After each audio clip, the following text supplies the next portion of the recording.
Hey, what is happening everyone? Welcome back to another video, and today we have ourselves the KIWI design charging station for the Oculus Quest 2. So without further ado, let's get right into it.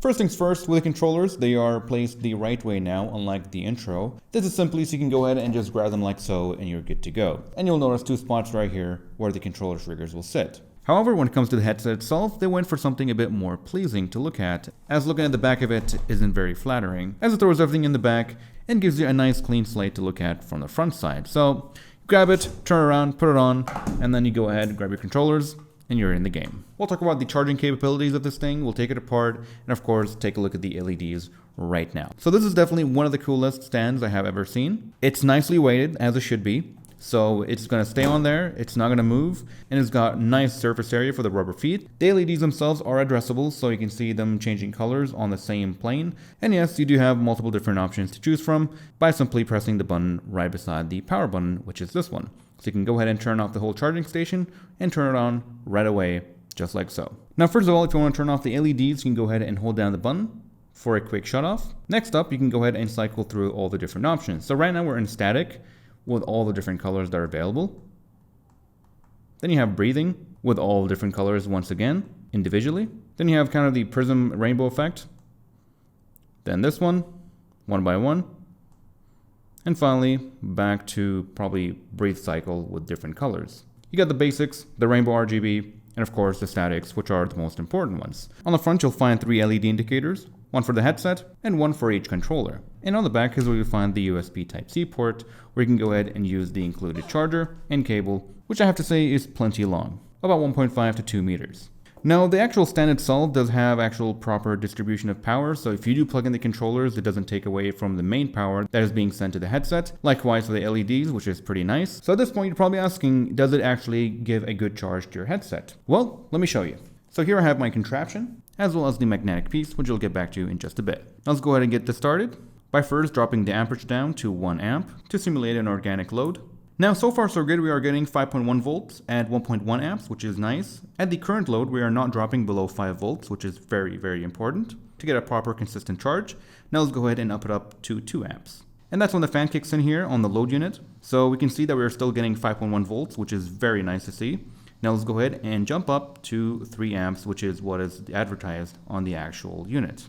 So now we're getting 5.08 volts, which is still pretty good. And we are getting 3 amps. Now, if we want just for fun, we can go ahead and go way past that. And of course, you'll see that drop at 3.2 amps, where the whole unit will reset. Very impressive, very nice, quick charging. And of course, you don't have to worry about the cable or the actual charging adapter, as everything here is included in the package. Now let's go ahead and talk about the magnetic charging port right here. Now, just for the record, what we have here is actually an engineering sample, so things may change in the final product, and I'll let you guys know if anything changes in the comment section below. But essentially, this magnetic port right here actually has to replace your existing charger. And we actually have a KIWI design headset charger right here. And yeah, you basically have to replace it. So this thing will be dangling around until you're ready to go to charge the headset, which isn't going to be very convenient. So I'm actually going to have to go ahead and check that with them. And I did go ahead and ask them, and unfortunately the answer is simply no. It seems like they just forgot to implement this feature. Really no idea how that was missed. I mean, we got ourselves a really nice product, and don't forget, they do make battery straps now. But for now, if you're wondering about the compatibility with maybe your silicone cover for your Quest, don't worry, it should accommodate it because this thing can actually pull itself about 1 centimeter upwards. So that should take care of things if you have a thicker headset. But yeah, I'm not exactly sure what to say. It's a beautiful product. Now, I do have 2 possible solutions for a quick fix. One of them is to have some kind of short cable that goes in here. So you can imagine the cable will be plugged in here, and then this would plug in into it, and then this part would actually go and magnetically charge your battery strap. My other idea is to have a dual magnetic cable that plugs into here, goes around to the back of the headset, and charges this part magnetically, thus completing the entire circuit. So these are just 2 ideas of my own that they could possibly use to fix this or implement in a future update, but that's unfortunately where we are right now.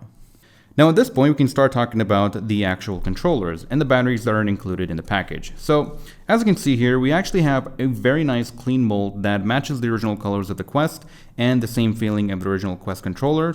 And it's really nice to see as it feels like a complete package. So inside here, we'll see the custom batteries that have a base voltage of 1.2 volts. They are rechargeable through these built-in contact points. Now they make contact with these connectors right here that terminate into the magnetic port that eventually connects to the charging station. Now, so far I haven't encountered any performance issues with these batteries. Everything seems to be working just fine, but if we do discover anything, we'll let you guys know in a future video, as well as in the pinned comments, and quite possibly the community tab. And so, the conclusion, what do I think about this thing and should you get it? Well, it's honestly one of the nicest things I've seen made for the Oculus Quest 2. I'm calling it the Oculus because mine says Oculus. It's honestly one of the most beautiful products. It looks great, it functions really nicely, except for this unfortunate magnetic mishap. It's been forgotten, so I'm not exactly sure what to say. However, if we do have any updates, I'll let you guys know in the comments, and probably in a future video, so keep an eye out.